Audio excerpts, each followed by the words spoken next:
Today we're going to talk about oneness. Apparently, don't jump from being stabbed to forgiving. Yes, we're moving to oneness.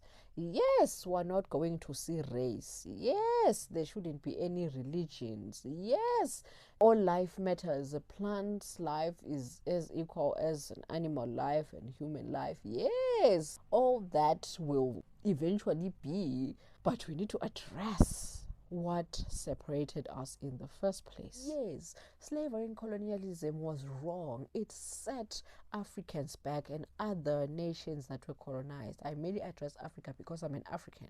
So I say that that was wrong. It needs to be corrected. We need to address that wound before we even get to oneness. Oneness, it's a state of life whereby the laws of physics do not apply. It's just bliss, love, light, peace, and harmony without hypocrisy.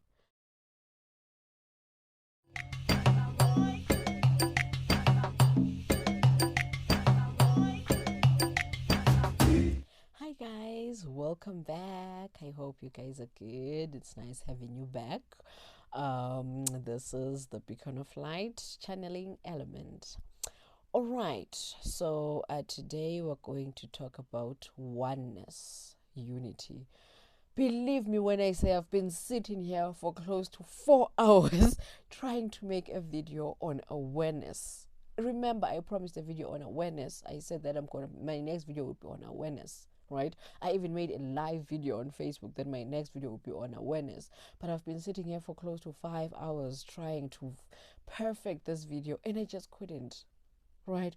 Which is proof enough that my higher self is saying that it's not yet time, right? So today we're going to talk about oneness, apparently. So, as we all know, I'm wearing myself today. Every video, whenever you see me wearing earrings, just know that they're by me. If you're interested in learning on how to make them or you want to buy them, just be free to follow these handles and DM me. And the bonnet I'm wearing today is by my mom. If you're also interested in buying it, she doesn't teach how to make these. So if you're interested in buying it, just DM me also and we'll talk on how you're going to get it. So today we're going to talk about oneness, right? In life, people may question me because if you follow my videos, you know that one day I'm talking about Africans as to how they went through slavery, how unfair it was for them, how white people polluted our livelihoods and our way of life, how we're set back by blah blah blah. One day I'm talking about religion, how religion is wrong, how blah blah blah, right? It's because I believe that in as much as we're on our journey to oneness, we need to address the factors that are affecting us from getting to oneness, right? Because the reason why we're not one, why we're not united, why we're not one with source is because of these wounds that we have, right? So you can't tell me that you were stabbed, right, in the back by your best friend, right? And all you say is, no, it's okay, my friend. Let's hug it off. That's pure hypocrisy.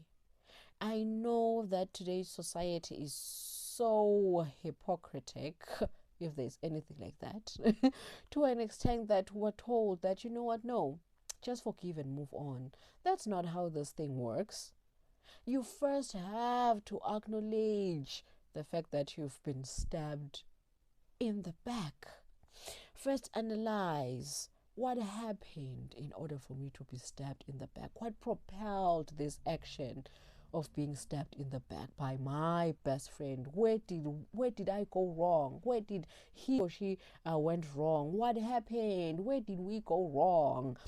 Right? What did we do to propel this sin into actually taking place? What happened? Right? Start from there, and then you discover that okay, maybe I gave them the wrong impression that I'm stupid. I can be just stabbed in the back and hack it off, right?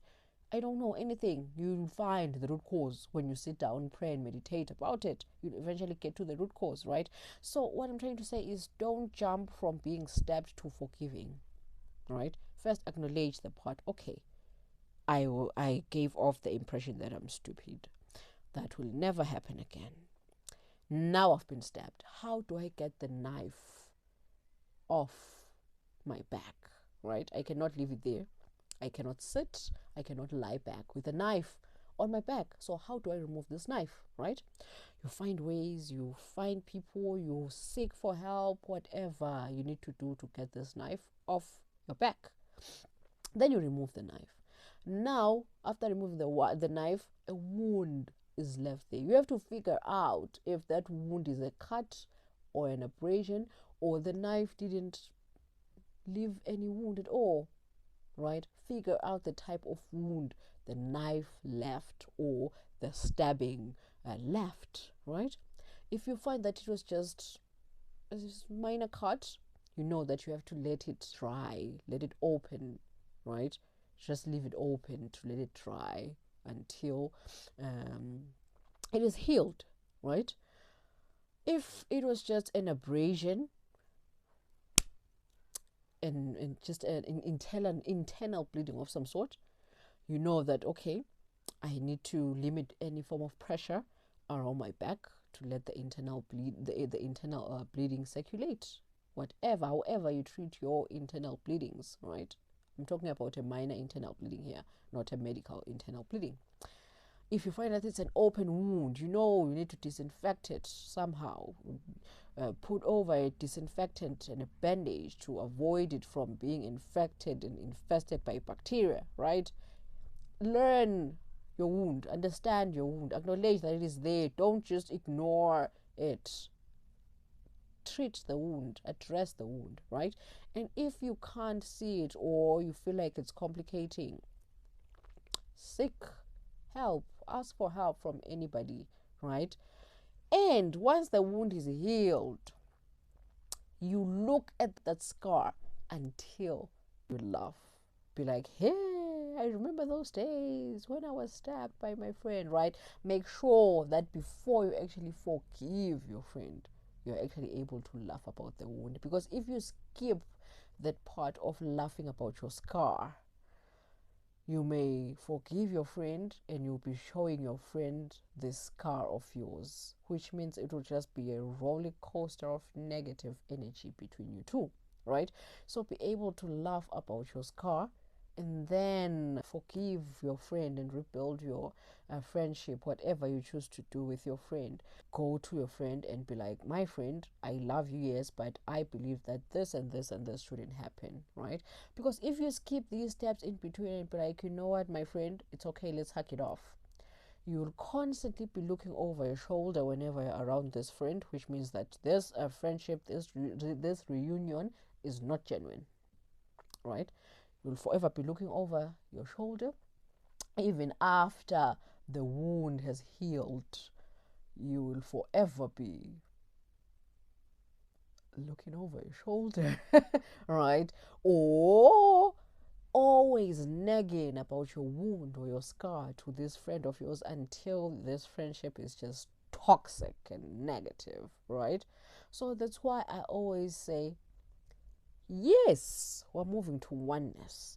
Yes, we're not going to see race. Yes, there shouldn't be any religions. Yes, all life matters. A plant's life is as equal as an animal life and human life. Yes, all that will eventually be. But we need to address what separated us in the first place. When it comes to races, I know 100% sure that when this creation happened, there was life in Africa, and there was life in Europe, there was life in the southern part of the world, and there was life in the northern part of the world. Most people believe that life began in Africa and then everything then just moved out, right? It's their belief. I'm happy that they found their truth, right? But I believe that life emerged everywhere at the same time. The same cell that evolved into a human being in Africa was the same cell that was there existing in the northern parts of the world and evolved into a human being. Just that this cell was evolving in line with its environmental factors, right? It was hot in this part of the world, so it produced a lot of melanin to protect its skin against these direct and harsh UV light. It was cold on that part of the world such that this organism eliminated the melanin. No melanin means absorption of this UV, which means that it was going to survive against the brutal cold, right?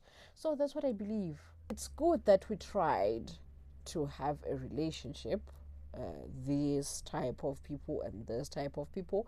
It's amazing, it's good, but it would have been better if these northern hemisphere people came into the southern hemisphere with their beliefs.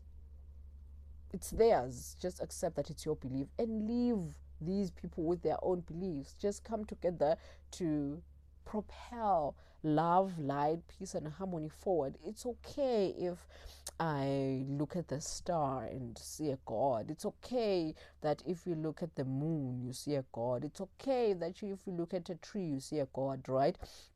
As long as we're not in quarrel with each other, as long as we can intertrade and propel love, light, peace, and harmony forward, it doesn't matter what you think, right? So I believe that that was the first part in this discord in this life. So I will address that wound that yes, slavery and colonialism was wrong. It set Africans back and other nations that were colonized. I mainly address Africa because I'm an African. So I say that that was wrong. It needs to be corrected. We need to address that wound before we even get to oneness, because I don't want us to go into oneness carrying this load. Where are we going to put this load when we get there? There's no space in oneness. In oneness, there's just only love, light, peace, and harmony. So where are we going to place this baggage of ours we're carrying to oneness? So yes, we need to address this, correct it, then take the next step. I always say that religion is wrong because it doesn't matter what I call my God or how I worship my God or what I believe my God is, right?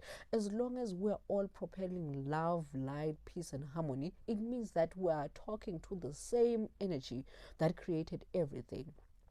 The energy that created everything propels love, light, peace, and harmony. So if you're propelling that, it means that we're talking about the same God. It doesn't matter how you believe there is a path to that God, or it just take a path and propel love, light, peace, and harmony in the world. Do not force it down other people's throats. It's your thing. It's what you resonate with. It's what works for you. Ride on your horse. Ride on it and leave other people and other organisms be. Right? If you believe that if they don't follow that path, they are going to hell, then fine and well, let them march to their damnation, right? No need to fight and quarrel over who's right and who's wrong. If we're all propelling love, light, peace, and harmony, then we're talking about the same God. I always address the issue of patriarchy. It's as if I'm talking feminism, yet I don't believe in feminism because I believe feminism is something else, which is also a distraction of this whole harmony thing we're trying to get to, right? So I don't like feminism. That will just be a topic for another day, and patriarchy will be a topic for another day. But I just don't like the fact that whoever stated that females are below males just ruined this whole thing, because who said that males were the gods and females weren't? Because whoever did that disrupted this whole harmony journey. I mean, who actually sat down and was like, you know what? Females should be submissive to males. There is nowhere, literally nowhere in nature and quantum physics, because that's where we actually relate our lives from. Those are the most harmonious organisms in the world that can be perceived under the UV light. Those are the only things that are still in harmony. Quantum mania, the quantum world, and life in general outside of human beings, meaning plants and animals, the soil and crystals. Those are the only things that are still living in harmony. It's just human beings. So, in these things that we're benchmarking our lives from, there is just none of them in line with females being submissive and males being dominant.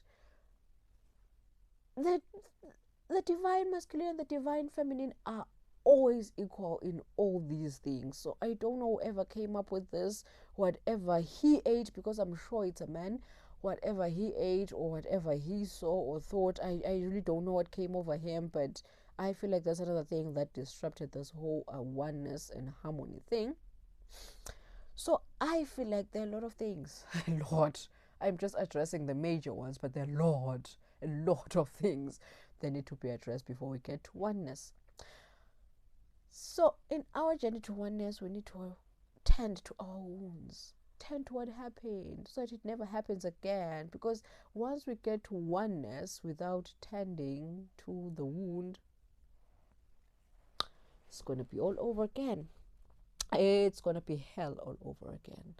And imagine taking all this garbage to oneness and fighting in oneness, thinking that we're already in oneness in that confined space, fighting. Hey, it can never look good. Oh, it can never look good at all.